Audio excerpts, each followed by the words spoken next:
হঠাৎ করে দেখছি আমার এত শখের ফোনটা খারাপ হয়ে গেছে। আজকে বরের সঙ্গে ব্রেকফাস্টটা সেরে নিলাম। ছেলে মেয়েকে কি প্রোডাক্ট ইউজ করাই সেটাই তোমাদের সঙ্গে শেয়ার করব।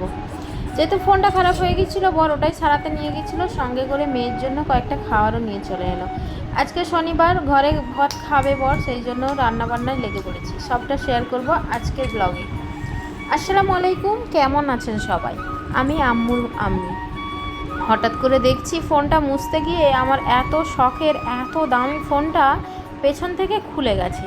কী জন্য হয়েছে আমি কিন্তু কিছুই বুঝে উঠতে পারছি না। বরকে দেখাচ্ছি যে দেখো তো ফোনটা কি করে এমনটা হলো। আমার ফোনটা কিন্তু ওপো রেনো 12 প্রো।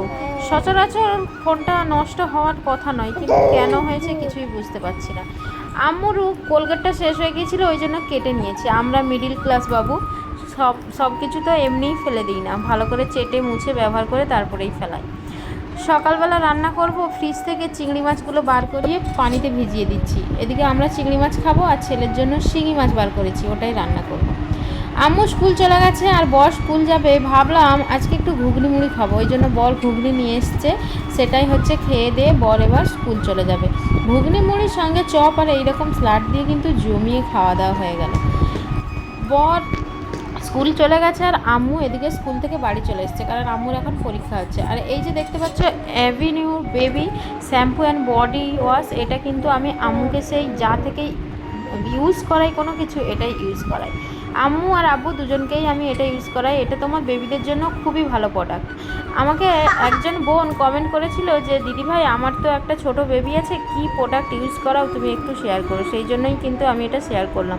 এটা শ্যাম্পু যেমন হয় তেমন বডি লোশনেরও কাজ, বডি খুবই ভালো। এরপর আমি কিন্তু যেটা ওয়াশ করার হয়ে যাওয়ার পরেই যেটা মাস্ট ব্যবহার করি সেটা হচ্ছে এই যে এই লোশনটা। এই লোশনটাও কিন্তু খুবই ভালো। আমি আম্মু আর আব্বু দুজনকেই কিন্তু এটা ইউজ করি। দুটো বেবি হওয়ার কিন্তু একটা সুবিধা আছে যে একটা বেবি প্রোডাক্টেই কিন্তু আমার দুটো বেবিরই হয়ে যায়। আম্মু গোসল করে ওকে রেডি করে দিয়েছি, ও নিচে চলে গেছে। এদিকে আমি পাপাকে লোশনটা মাখিয়ে দিচ্ছি, আর এটা গোসল করানোর পরেই মাখালে কিন্তু খুবই ভালো। এদিকে পাপাকে ভিটামিন D3টা খাইয়ে দিলাম। আর আমার পাপার কিন্তু একটা ভালো অভ্যাস আছে, গোসল করানোর পর ও কিন্তু একটুক্ষণ ঘুমিয়ে পড়ে। পাপা ঘুমিয়ে পড়েছে, এদিকে আমি রান্নাবান্নার কাজে লেগে পড়বো। অলরেডি আমি ভাত আর এদিকে ডাল পালংটা সেদ্ধ হতে বসিয়ে দিয়েছিলাম। একা সংসার একা হাতে সামলাতে হয়, তো সেহেতু যেইটুখানি সময় পাই আমি সেই কাজেই করে নিই। এদিকে আমি ভাবছি চিংড়ি মাছের একটা অন্যরকম রেসিপি ট্রাই করবো, যেটা যদিও বা আমি এটা আরও অনেকবার করেছি। তোমরা যদি চাও আমাকে কমেন্ট করো, আমি এই রেসিপি তোমাদের সঙ্গে শেয়ার করে দেবো। এটা আমরা বলে থাকি চিংড়ি মাছের বাটি চচ্চড়া, আবার অনেকে বলে হাত কষা চিংড়ি মাছ। এটা কিন্তু দারুণ খেতে লাগে, সুস্বাদু। ওদিকে আমার কিন্তু চিংড়ি মাছটা বসিয়ে দিয়েছি। ডাল পালং করব বলে আমি বাগারটা করে নিচ্ছি। আর দেখতে পাচ্ছ এইটা কিন্তু ডাল পালং আমি অনেক দিন পর করলাম, আর এই ডাল পালংটা দিয়ে কিন্তু ছেলেকেও খাইয়েছি। এদিকে আমাদের খাওয়া রেডি হয়ে গেছে, আর বড় কিন্তু স্কুল থেকে চলে এসছে। হঠাৎ করে বর ফোন করে বলল যে দাদার ছেলের হাতে ফোন পাঠাতে। আমি ওর হাতে ফোন পাঠিয়েছিলাম, সমস্ত কাগজপাতি দিয়ে। বর ওইটা সার্ভিস সেন্টারে নিয়ে গিয়েছিল, ওখান থেকে সারিয়ে নিয়েছে। সঙ্গে করে আম্মুর জন্য কয়েকটা খাওয়ারও নিয়ে এসছে। আর মেয়ে তো আমার খাওয়ার দেখে অমনি লাফালাফি শুরু করে দিয়েছে। যেটা হয়েছিল বেসিক্যালি সেটা আমার ফোনের ব্যাটারিটা ফুলে গিয়েছিল, সেই জন্য নতুন ব্যাটারি করানো হয়েছে। আর আমাদের এখানে সার্ভিস সেন্টারটা কিন্তু মেছাদাতে, ওখান থেকেই সারিয়ে নিয়ে এসছে। আমার ব্যাটারিটা কিন্তু 2000 টাকা নিয়েছে, মানে ভাবা যায়। বর বলছে এত দামি ফোন আর কোনো দিনও নেব না, কারণ ফোনের যদি সামনের গ্লাসটা যায় তাহলে ওটা কিন্তু 10,000 টাকা যাবে। সত্যি ভাবলেও অবাক লাগে, কিন্তু আমার কি, আমি তো ক্যামেরা কোয়ালিটি দেখে নিয়েছিলাম। যাই হোক, ওরা বলল যে সচরাচর এই ফোনটা নষ্ট হয় না, বছরে একটা আধটা হয়। কিন্তু ভাবো, একটা আধটা হয়, সেটা আমারই হওয়ার ছিল, অন্য কারো হলো না। যাই হোক, ফোনটা তো সারিয়ে নিয়ে চলে এসেছে। আর দেখতে পাচ্ছ সার্ভিস সেন্টারে সারালে কিন্তু এইটা একটা সুবিধা, পুরো ফোনটা নতুনের মতোই আছে।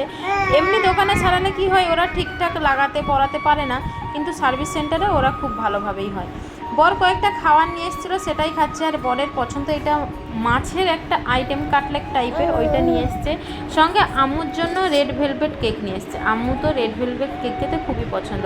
আমি বরকে বলেছিলাম আমচি আইসক্রিম খাবো, তার বদলে দেখো ভাঁড়ে করে ওই একটা ম্যাঙ্গো আইসক্রিম নিয়ে এসছে। আমি বলি তোমাকে কি বললাম আর তুমি কি নিয়ে এসছো। বর মোগলাই নিয়ে এসছে। আমার বর যদি মেছেটা যায় মোগলাই নিয়ে আসতে কিন্তু ভোলে না, কারণ আমার বরের মোগলাই খেতে খুবই পছন্দ।